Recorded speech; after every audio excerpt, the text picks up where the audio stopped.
I'm 83, which is a lot younger than you are. About 4 years? 5, 6. You don't look a day younger than 95. I'm glad I get to speak tonight because it gave me time to have an extra nap this afternoon. I have 3, and so I'm at my best. The other thing is the program will be short for my part because of the bathroom thing. In fact, I'm standing still right here.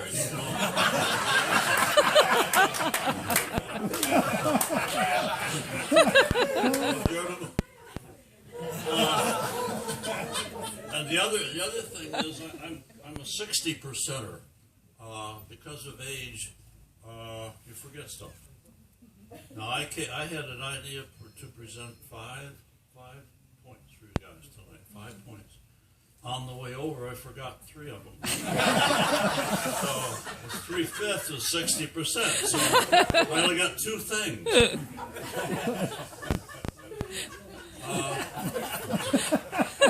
I put a title on the 2 things. Put a title on it. The first one's called Frigates Ahoy. And the second thing will be cussing when it counts. Put on your metaphor mood, please. I'm going to tell you about Bill's naval career. This hasn't been touched. And I knew we had to get to it. I told you. Bill served in the Navy, our Navy.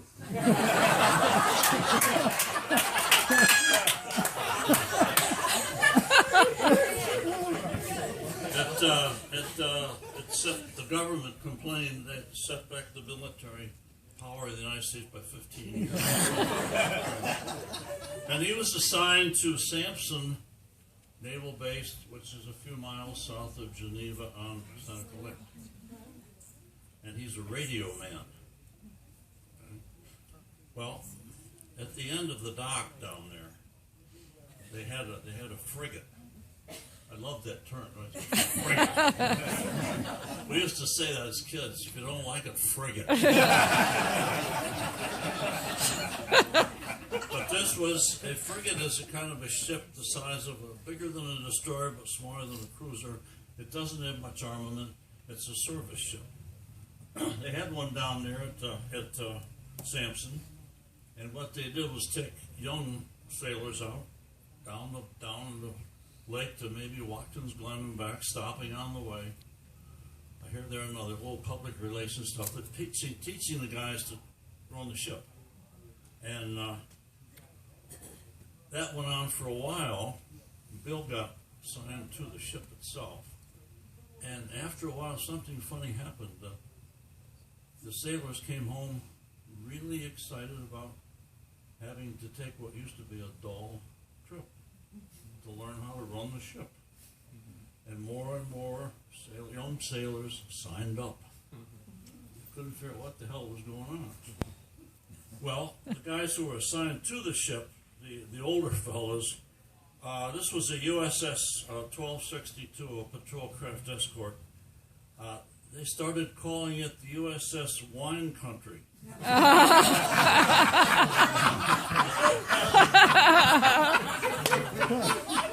After all, the ship went down to Watkins Glen and they stopped at more and more docks. And it came back later every night. And then they started calling it the USS Wine Tasting. And finally, and the ship was turning yellow, they called it the USS Chardonnay. And the training, they couldn't, they don't have enough paper to write the names of kids down who wanted to sign up for the training on the USS Chardonnay. That was thanks to Bill, that was part. And so Bill was giving to the government. It's really nice of you. And one time you came off the trip, off one of the voyages down to Watkins Glen, and you guys have been participating in the local wine license thing. See? And so he came off and he was kind of walking like this. And the lake was very flat, so he was. Well, a lot of them staggered to their respective bunks, and Bill went off to the radio shack. I got in there, and he sat down at the radio, and he started pressing buttons and stuff, and he, being in the shape he was in, a little Chardonnay here and there, he pulled the wrong button, pressed the wrong buttons, pulled the wrong switches. And he accidentally set off a nationwide alert.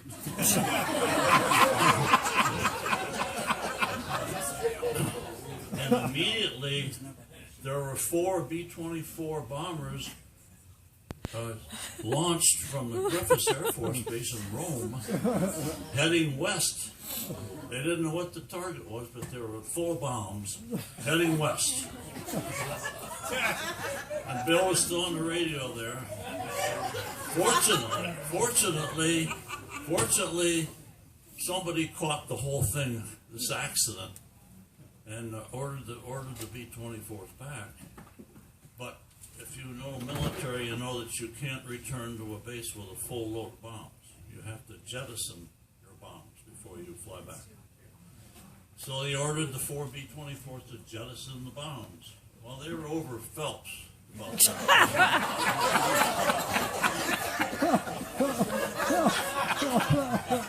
Clifton Springs, Phelps. And the pilots just jettisoned their bombs. And that was Phelps for the rest of a couple hundred years, I guess. They managed to get both houses. Well, Bill heard about that. He heard about it. He said, "Oh my God, I'm at fault. I ruined Phelps." If you've ever been to Phelps, you can't ruin it much. So what Bill did was to get on the radio and invited all the citizens around there, come down to Route 20, which is the road that goes from Canandaigua to Seneca Falls, Waterloo, Auburn. Come on down, and we'll put you each side of the road. Everybody come on down, and I'm going to buy you all some wine. Of course, it was cheap because he had the boat. So he did that. So Bill bought. He didn't buy the wine. He found ways to get the wine. And the picture the newspaper saw, of course, were bodies laying at the side of the road. So, oh my God, they bombed they bombed Route 20.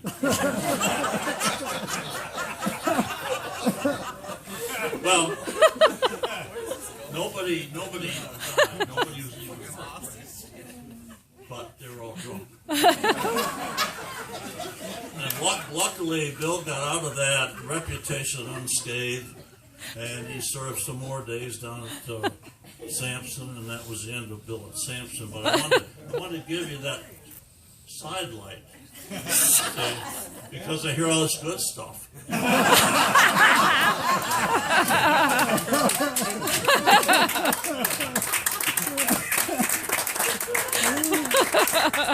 The other thing is, sir, this is functional cussing. When I was in the 5th grade out in Hamilton, Ohio, I was a Cub Scout. Cub Scouts had wolf, bear, lion were the different levels of scouts. Cub Scout, 9, 10 years old, something like that. And so one day when we were out in the backyard in the afternoon, the leaders, the adult leaders, were meeting in the house for the next meeting. So the kids were left alone, and one of the kids had picked up a song. And it goes like this, you've heard it, you're in the Army now, you're not behind the plow, you never get rich, you son of a bitch, you're in the Army now. I was 9 years old. I thought that was pretty cool.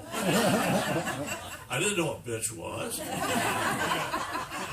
I like to run army and plow and so everything rhymes. So I went home and I decided to sing it to my parents. I'm an only child. I was almost not a child, but I had. So I went ahead. I got a song for you. My mother's sitting here, my dad here. They're quiet people. I said, "Oh, would you sing it, please?" Why, sure. You're in the army now. You're not behind the plow. You never get rich, the son of a bitch. You're in the army now.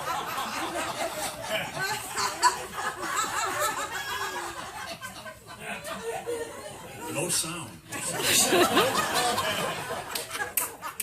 sat there. What the hell? My parents got up from the table. We were about done with dinner. And they left the room. I sat there, 9 years old. And I didn't hear from them until Friday.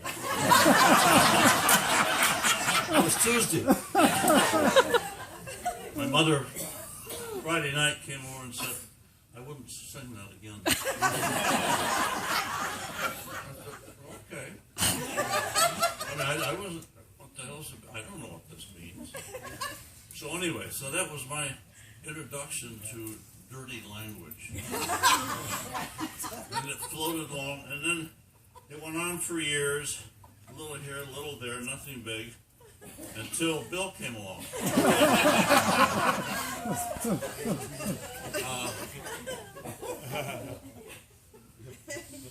Some of you may have seen us talking in the hall between classes. So we got into there's several types of profanity. There's cuss,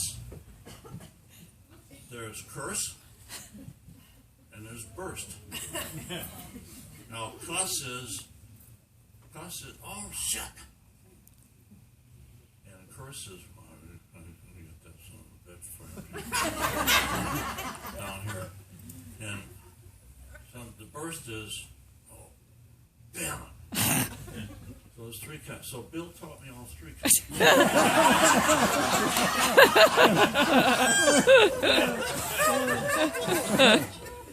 And I guess I'm getting this back to a good side of you. His office, of course, was behind the stage.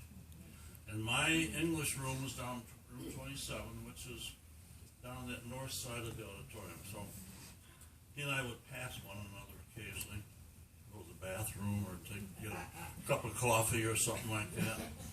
And whenever we did, of course, there's thousands of kids going by.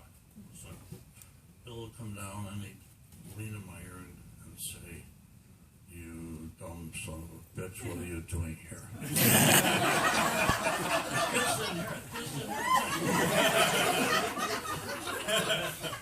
What do you care, you bastard? We did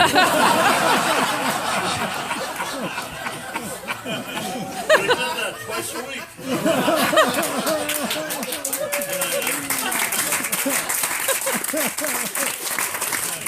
I really appreciate it because it took my mind off my class.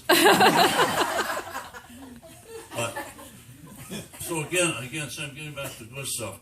Bill has a way of giving to us, and he gave me the chance to get my mind off my class twice a week by calling me names. So I'd just like to finish this little thing here with, and I hope you all applaud with me at the end. Honestly, having known you professionally, as a friend, an entertainer, leader of entertainment, and so forth, it's a great honor to be part of the white gang, as it were, you know. And so, you dumb son of a bitch, we love you all.